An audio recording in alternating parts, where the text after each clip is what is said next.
बहुत समय पहले की बात है। विराटनगर राज्य में ज्योतिषाचार्य हरिवल्लभ जी रहते थे। विराटनगर में उनके ज्योतिष विद्या का डंका बजता था। जन्म पत्री देखकर वे जो भी बताते थे सत्य निकलता। उनकी पत्नी प्रथम बार गर्भवती हुई थी।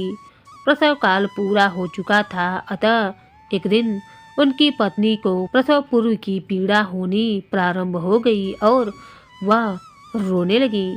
हरिवल्लभ जी बोले, ललिता धीरज रखो, मैं अभी गंगा दाई को बुलाकर लाता हूँ। कुछ देर के बाद ही वह गंगा दाई को साथ लेकर वापस लौटा। ललिता के कक्ष में गंगा दाई के जाने से पहले उसने गंगा दाई को एक गुलाब का फूल देते हुए कहा, गंगा दाई, अपनी जन्मपत्री देखकर मैंने यह तो पता लगा लिया है कि ललिता के एक ही संतान होगी और वह भी पुत्र ही होगा। अतः जैसे ही ललिता पुत्र को जन्म दे तुम उसी क्षण यह फूल कमरे के बाहर फेंक देना। इस कार्य में तनिक भी देरी ना करना।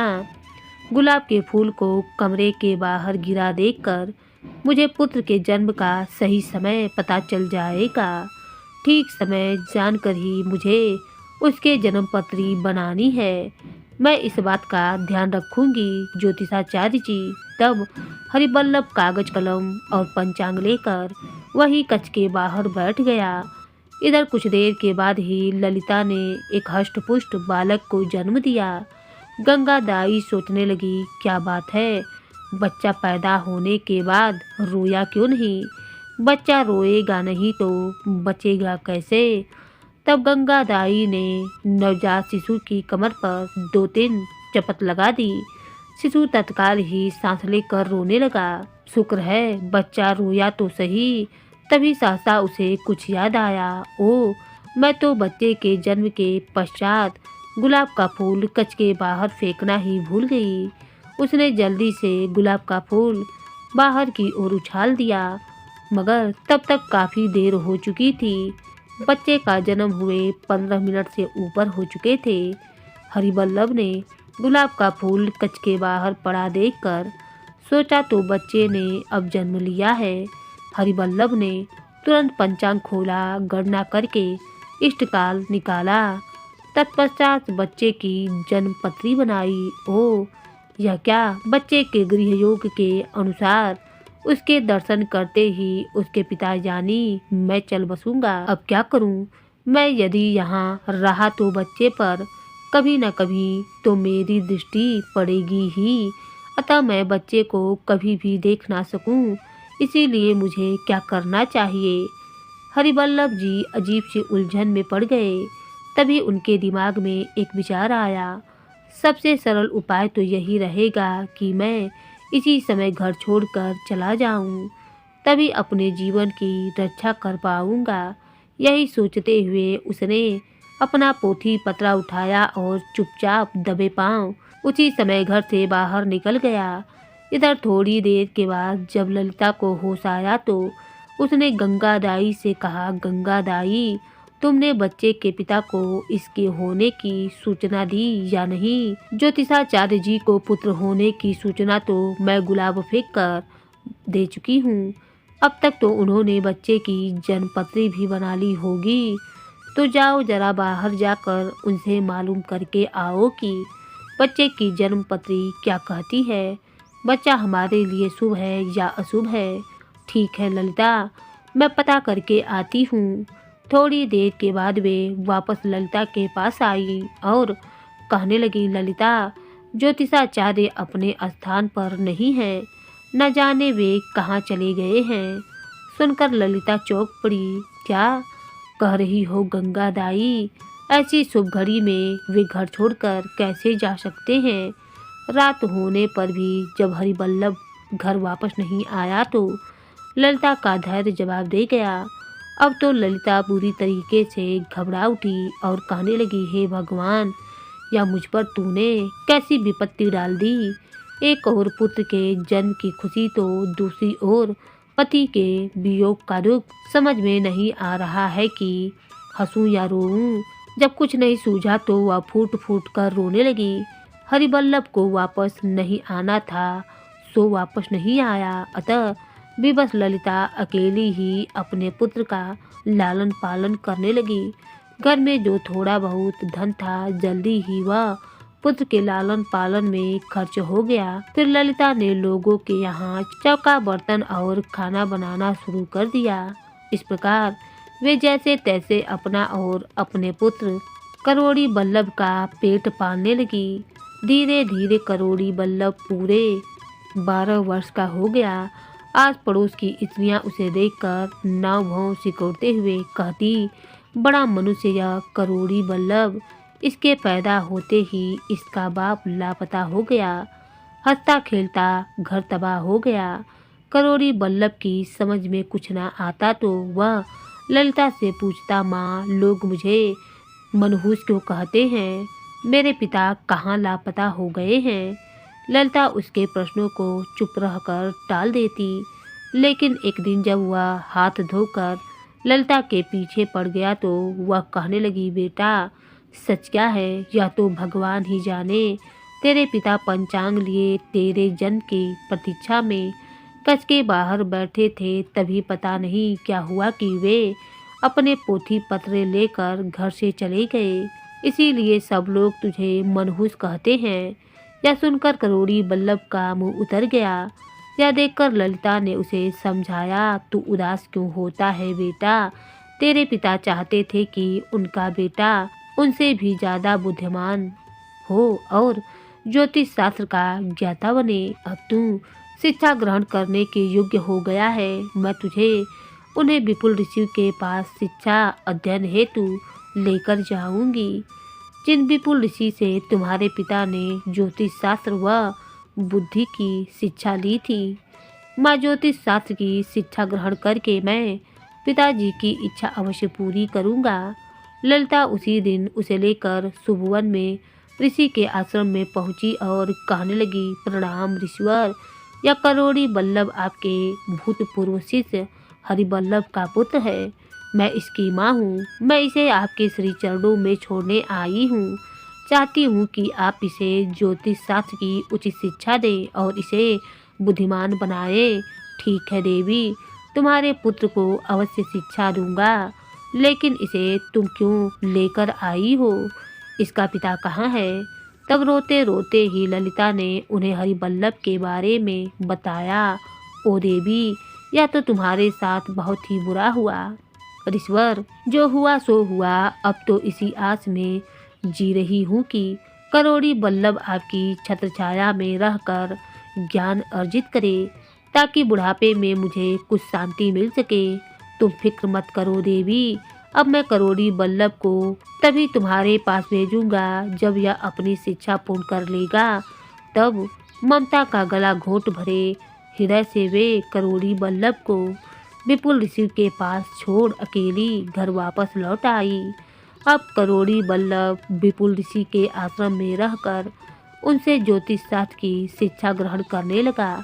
इसी प्रकार उसने आश्रम में रहकर विपुल ऋषि से पूरे 20 वर्ष शिक्षा ली। तत्पश्चात एक दिन ऋषि कहने लगे, बेटा करोड़ी बल्लभ, आज तुम्हारी शिक्षा पूर्ण हुई है। अब मैं तुम्हारी बुद्धिमानी और ज्योतिष विद्या की अलग अलग परीक्षा लूँगा।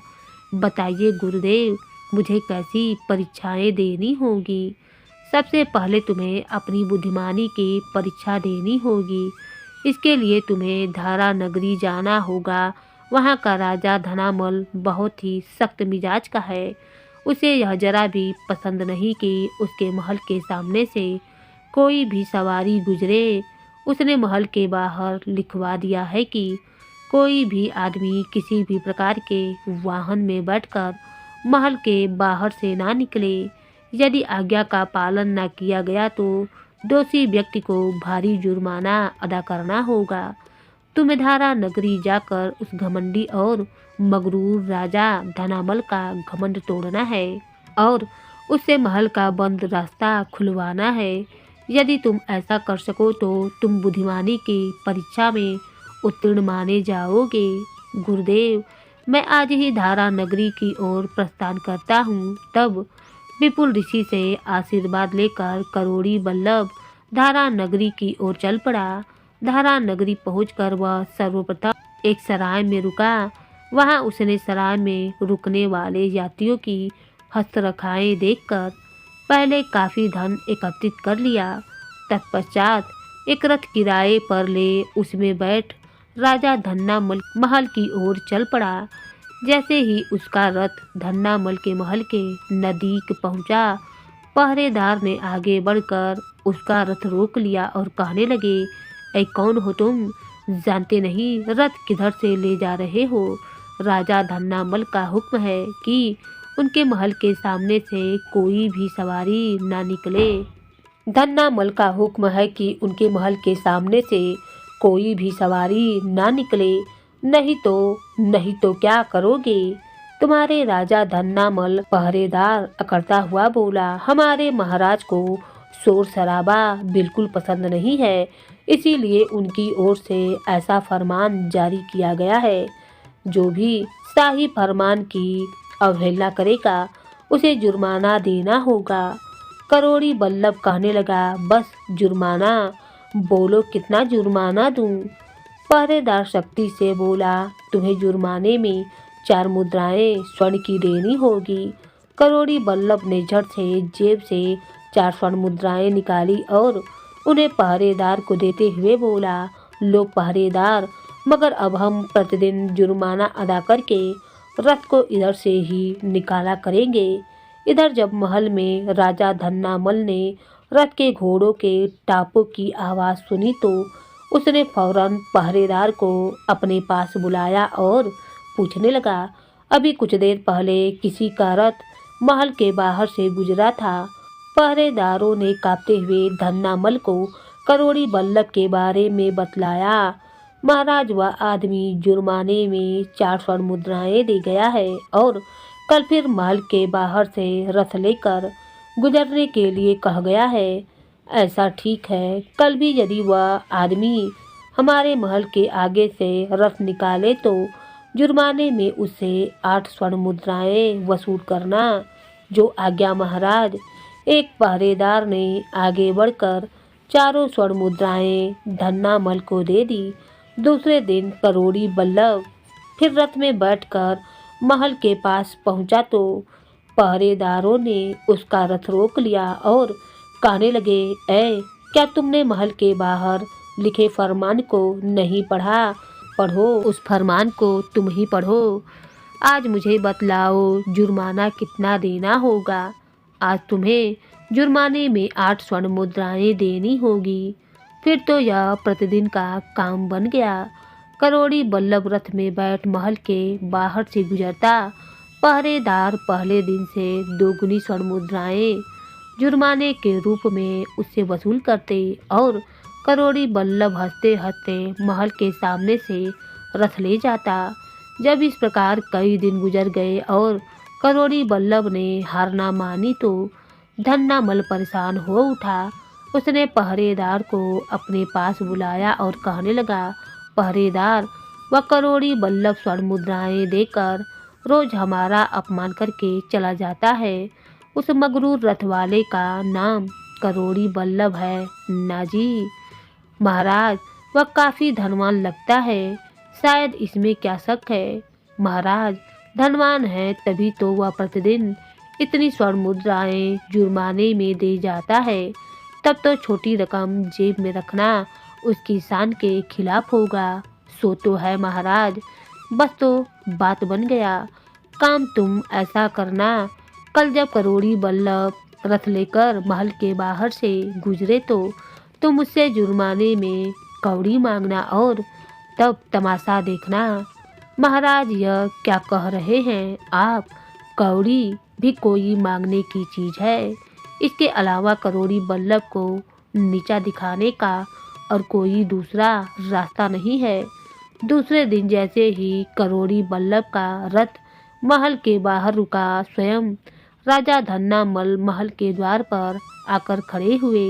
धन्नामल को देख पहरेदार का साहस बढ़ा और वह कहने लगे, करोड़ी बल्लभ जी, आज तुम जुर्माना अदा न कर सकोगे। पहरेदार, तुमने यह सोच कैसे लिया? बोलो कितनी स्वर्ण मुद्राएं चाहिए? कल से 2 गुनी, 4 गुनी, 8 गुनी या अधिक? नहीं नहीं, आज इतना जुर्माना नहीं चाहिए। आज तो जुर्माने में तुम सिर्फ 1 कौड़ी ही दे दो। क्या? क्या कहा कौड़ी? अरे स्वर्ण मुद्राएं मांगो, स्वर्ण मुद्राएं। मुझसे जुर्माने में कौड़ी मांगते हुए तुम्हें लज्जा नहीं आती? क्या नहीं लज्जा? कैसी? आज तो हमें जुर्माने में केवल 1 कौड़ी ही चाहिए। हम लोग तो बस महाराज धन्ना सेठ के हुक्म का पालन कर रहे हैं। तब करोड़ी बल्लभ ने मुस्कुराते हुए जेब से स्वर्ण मुद्राओं की थैली निकाली और उसे देते हुए कहा, लो, इन स्वर्ण मुद्राओं से हजारों कौड़ियां आ जाएंगी। तब तुम और तुम्हारे महाराज बैठकर जी चाहे जितनी कौड़ियां खेलना। अब तो धन्ना मल के क्रोध का कोई छोर ना रहा और वह कहने लगे, करोड़ी बल्लभ अपनी जुबान को लगाम लगा। देख, तुम्हारी औकात कौड़ी पास में नहीं और नाम रख लिया है करोड़ी बल्लभ। आज से सिर्फ तुम कौड़ी बल्लभ रहोगे, केवल कौड़ी बल्लभ। आप ठीक कह रहे हैं राजा भिखारी मल जी। क्या तुमने मुझे भिखारी मल कहा? तुम्हारे लिए यही उचित नाम है। राजा भिखारी मल, तुम अपने शब्द वापस लो। जानते नहीं, मेरा नाम धन्ना मल है। राजन, जब आपने अपनी औकात ही गिरा दी तो अब धन्ना मल से भिखारी मल ना हो गए तो? कल तक तो आप मुझसे स्वर्ण मुद्रा का जुर्माना वसूल करने की औकात रखते थे और आज कौड़ी पर उतर आए हो। इसीलिए तुम आज से भिखारी मल हो, ना कि धन्ना मल। करोड़ी मल की बात सुनकर एक पल के लिए तो धन्ना मल का मुंह क्रोध से लाल हो गया।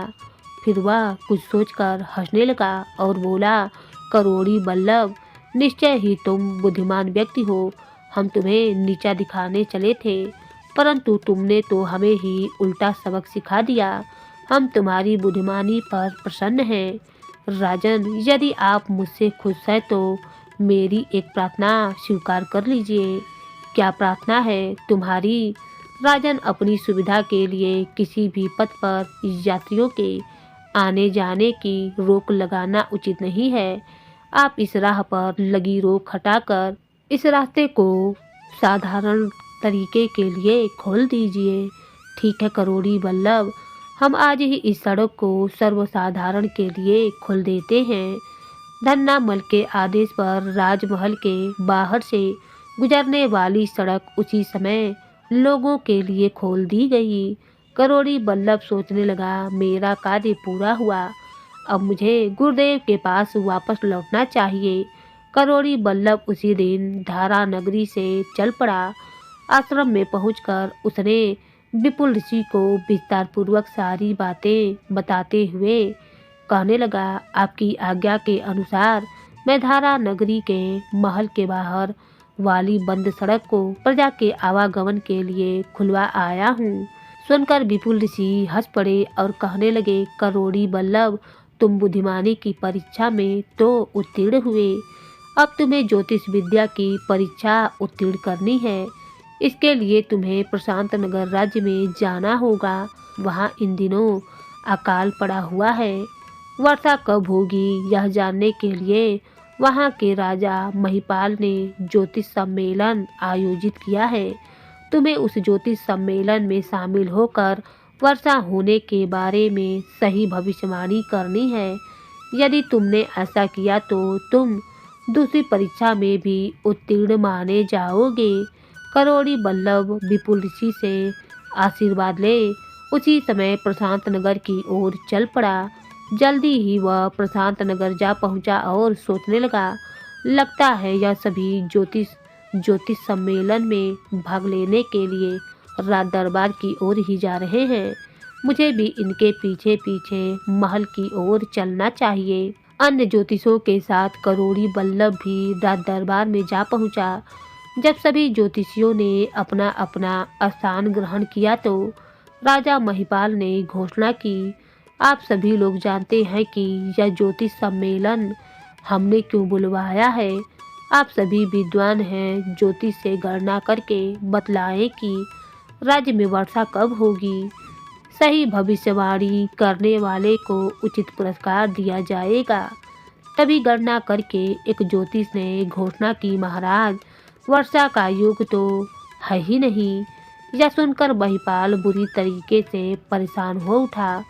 तभी एक अधेड़ ज्योतिष ने उठकर महिपाल से कहा, महाराज, घबराइए नहीं।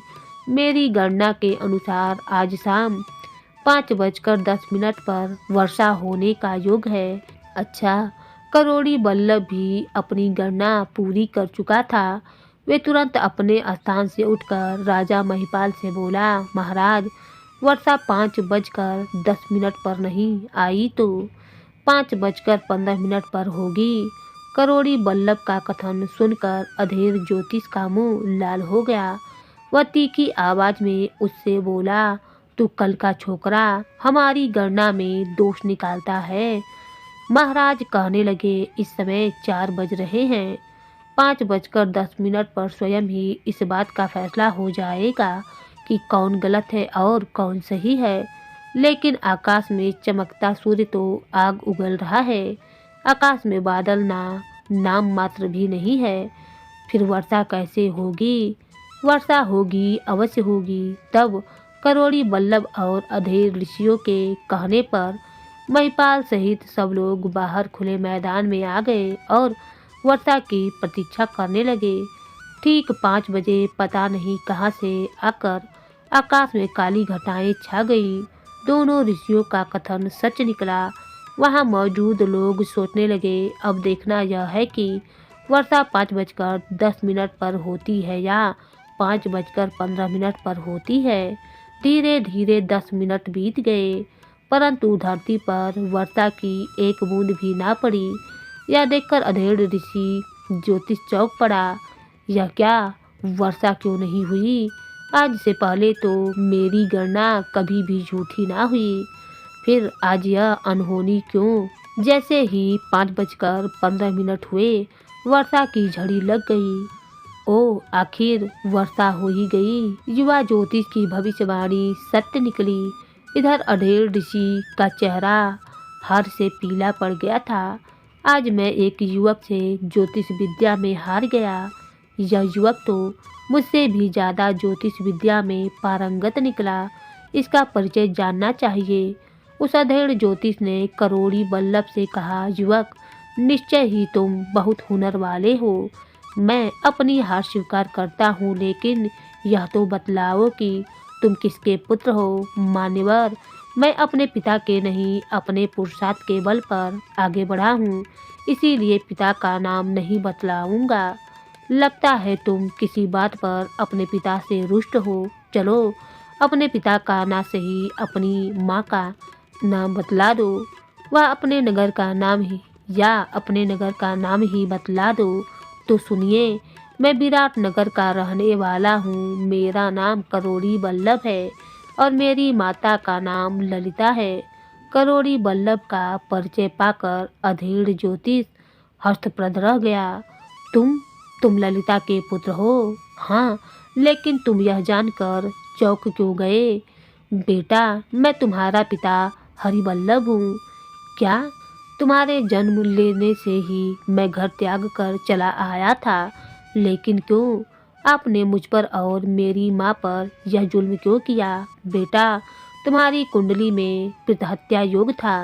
उस कुंडली के अनुसार तुम्हें तो मंद बुद्धि होना चाहिए था और तुम्हारा कद छोटा होना चाहिए था, लेकिन कुंडली के विपरीत तुम लंबे डिलडॉल के वह अत्यंत बुद्धिमान हो। फिर तुम्हें देखकर मेरी समझ में यह नहीं आ रहा है कि तुम्हारी जन्मपत्री की बातें इस प्रकार झूठी कैसे हुई? ओह, तो यह कारण था आपके घर छोड़कर चले जाने का। मेरे घर परित्याग का यही कारण था। पिताजी, हो सकता है कि गंगा दाई ने मेरे जन्म के तुरंत बाद ही गुलाब का फूल कस के बाहर फेंकने में देरी कर दी होगी। आपने गुलाब के फूल को देखकर ही मेरे जन्म के समय का गलत अंदाजा लगाया होगा और उसी समय गलत समय के अनुसार ही आपने मेरी जन्मपत्री बनाई होगी। इसीलिए जब जन्मपत्री ही सही नहीं बनी थी तो उसमें लिखी हुई बातें भला कैसे सच निकलती। ओ, गलत गणना के कारण मैं इतने वर्षों तक अपने परिवार से दूर भटकता रहा। पिताजी, शायद हमारी किस्मत में ऐसा ही लिखा था, इसीलिए दुखी ना हुए। तुम जैसा विद्वान बेटा पाकर मैं आज अपने आप को गौरवान्वित अनुभव कर रहा हूँ। करोड़ी बल्लभ आगे बढ़कर पिता की छाती से लग गया। हरिबल्लभ की आंखों से खुशी के आंसू बहने लगे। बाप बेटे का यह अनोखा मिलन देखकर सब लोग हैरान थे। राजा महिपाल ने भी मुस्कुराकर यही कहा, भाई वाह, बाप बेटे की कैसी सुंदर जोड़ी है। बाप शेर है तो बेटा सवा शेर है। करोड़ी बल्लभ, निश्चय ही तुम अत्यंत विद्वान हो। हम कई वर्षों से ऐसे ही सुपात्र की तलाश में थे। करोड़ी बल्लभ, हम तुम्हें अपना दामाद बनाना चाहते हैं। हमारी पुत्री राजकुमारी चंद्रिका के साथ तुम्हें विवाह करने में कोई तो आपत्ति नहीं है। क्षमा करें महाराज, इस समय पर मेरे पिता यही मौजूद हैं। आप मेरे विवाह की बात उन्हीं से कीजिए। ओह, यह तो मैं भूल ही गया था। तत्पश्चात, हरिबल्लभ जी, क्या आपको यह रिश्ता स्वीकार है? क्यों नहीं महाराज, आपसे रिश्ता जोड़कर मैं अपने आप को गौरवान्वित महसूस करूंगा। तो आइए हमारे साथ महल में चलिए। आज से आप हमारे राज की मेहमान हैं। चलिए राजन। महिपाल ने पिता पुत्र को सादर राजकीय अतिथि गृह में ठहराया। राजा कहने लगा, हरिबल्लभ जी, कल शुभ बेला में राजकुमारी चंद्रिका और करोड़ी बल्लभ का विवाह होगा। जैसा आप ठीक समझे महाराज। शुभ मुहूर्त में दूसरे दिन चंद्रिका और करोड़ी बल्लभ का विवाह हो गया। राजा महिपाल ने पूरे दान दहेज के साथ चंद्रिका को करोड़ी बल्लभ के साथ विदा किया। करोड़ी बल्लभ पिता व पत्नी के साथ विपुल ऋषि के आश्रम में पहुंचा। विपुल ऋषि से आशीर्वाद ले करोड़ी बल्लभ उनके पिता और उनकी पत्नी आश्रम से अपने नगर की ओर चल पड़े। करोड़ी बल्लभ जब धन दौलत व पूरे लाभ लश्कर के साथ विराट नगर पहुंचा तो ललिता पुत्र पति और पुत्र वधू को देखकर निहाल हो उठी। उसके अच्छे दिन फिर से वापस लौट आए।